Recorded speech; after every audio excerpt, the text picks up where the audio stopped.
Question number 1. Which of the following is not a Scandinavian country? অপশ্যনত দিয়া থাকিব Norway, Finland, Sweden, Denmark. আৰু ইয়াৰ শুদ্ধ উত্তৰটো হ'ব ফিনলেণ্ড।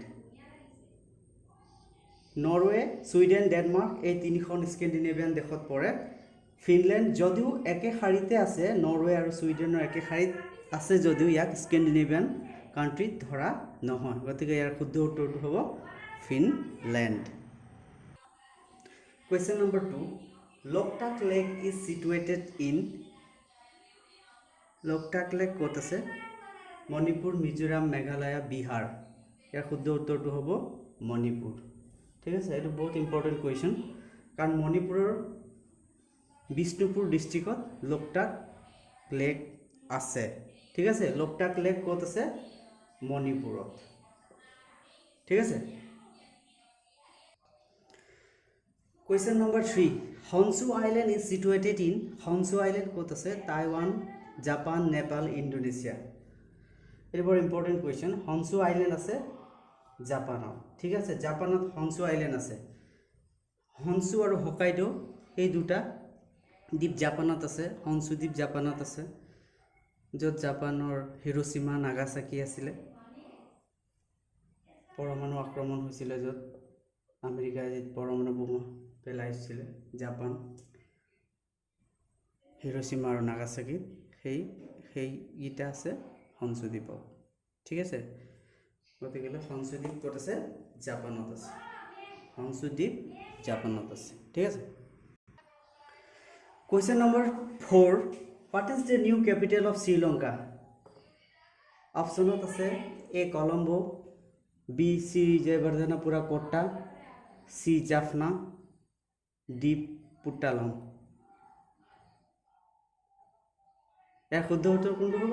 ইয়াৰ শুদ্ধ উত্তৰটো হ'ব B Sri Jayawardenepura Kotte, new capital. তাৰ আগত আছিলে Colombo.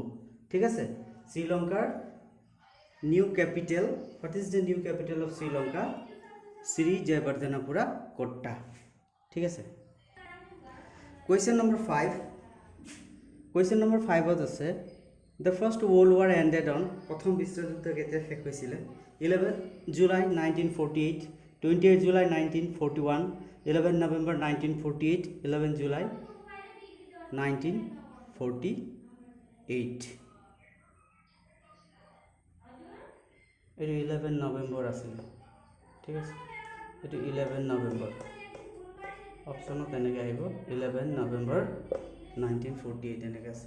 First world war 11 July 1948 এইটো নহয়। ইয়াৰ শুদ্ধ উত্তৰটো হ'ব 11 নৱেম্বৰ 1948।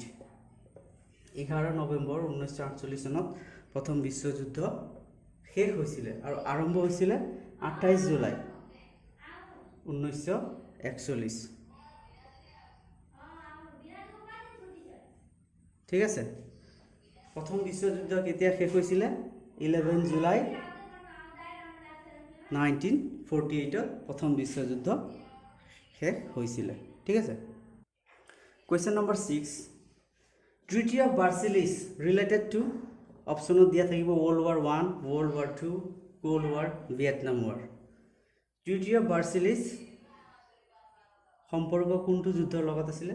World War I লগত।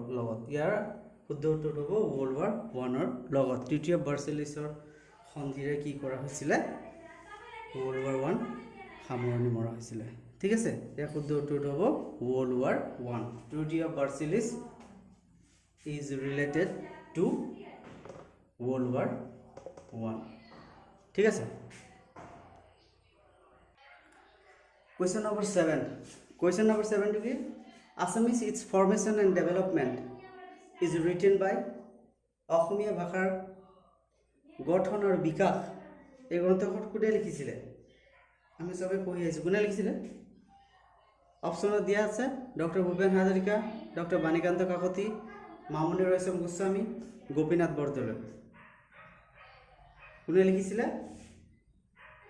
ডক্টৰ বাণীকান্ত কাকতি, হয় না? ডক্টৰ বাণীকান্ত কাকতিয়ে এই গ্ৰন্থখনৰ বাবে ডক্টৰেট উপাধি লাভ কৰিছিলে, হয় নহয়? গ্ৰন্থখন হৈছে Assamese its formation and development. ঠিক আছে। কাৰেণ্ট এফেয়াৰ্ছৰ আন এটা গুৰুত্বপূৰ্ণ কুৱেশ্যন এইটো।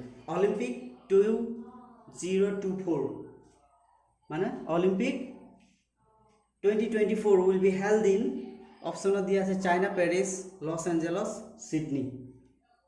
2024 চনৰ অলিম্পিক ক'ত অনুষ্ঠিত হ'ব? পেৰিছত। ইয়াৰ শুদ্ধ উত্তৰটো হ'ব পেৰিছ। ঠিক আছে, জানি থোৱা ভাল। 2024 চনৰ অলিম্পিক ক'ত অনুষ্ঠিত হ'ব? পেৰিছত। ঠিক আছে।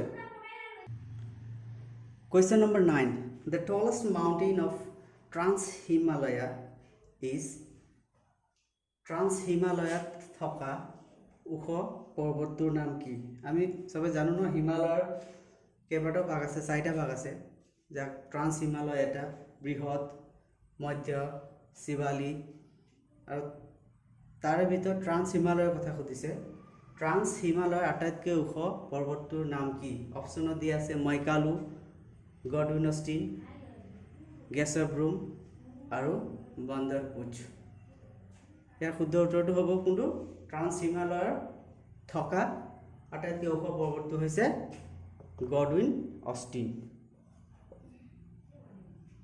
গডউইন অষ্টিন, যাক কি বুলি কোৱা হয়? K2, আৰু গেছৰব্ৰুম K4 বুলি কোৱা হয়। মইকালু আছে ক'ত আছে? মইকালু নেপালত আছে, হয় না?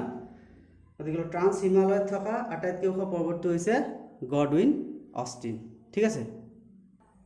Question number 10. Tapi gas pipeline to India is started from which country?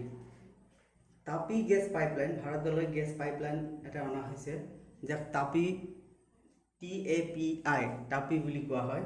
সেইটো ক'ৰ পৰা আৰম্ভ হৈছে? অপশ্যনত দিয়া আছে তাজিকিস্তান, তুৰ্কমেনিস্তান, আফগানিস্তান আৰু পাকিস্তান। TAPI ইয়াৰ ফুল ফৰ্মে হৈছে 4টা লেটাৰে এখন দেশক বুজায়। তুৰ্কমেনিস্তান, আফগানিস্তান, পাকিস্তান আৰু ইণ্ডিয়া। গতিকে ক'ৰ পৰা আৰম্ভ হৈছে? প্ৰথমে তুৰ্কমেনিস্তানৰ পৰা আৰম্ভ হৈছে। মধ্য এছিয়াৰ দেশ তুৰ্কমেনিস্তানৰ পৰা তাপি গেছ পাইপলাইন অনা হৈছে। তুৰ্কমেনিস্তানৰ পৰা আফগানিস্তানলৈ আহিছে, আফগানিস্তানৰ পৰা পাকিস্তান, আৰু পাকিস্তানৰ পৰা ভাৰতলৈ। তাপি, এনেকৈও প্ৰশ্ন আহিব পাৰে, তাপি গেছ পাইপলাইনে কেইখন দেশক সংলগ্ন কৰিছে? কেইখন দেশ হৈ আহিছে মানে ভাৰতলৈ আহোঁতে 3খন দেশ পাৰ হৈ আহিছে, হয় নাই? তুৰ্কমেনিস্তান, আফগানিস্তান, পাকিস্তান। ঠিক আছে। আৰু হেণ্ড ৰাইটিংবিলাকৰ কাৰণে অলপ বেয়া পাইছোঁ, কিন্তু হ'লেও বৰ্ডত লিখিবলৈ হোৱাৰ কাৰণে অকণ বেয়াই হৈছে বাৰু, হ'লেও কণ্টেণ্টটো মেইন হয়। ঠিক আছে। ইয়াৰ পাছত আমি আকৌ ইম্পৰ্টেণ্ট কুৱেশ্যন আকৌ আলোচনা কৰিম। ঠিক আছে।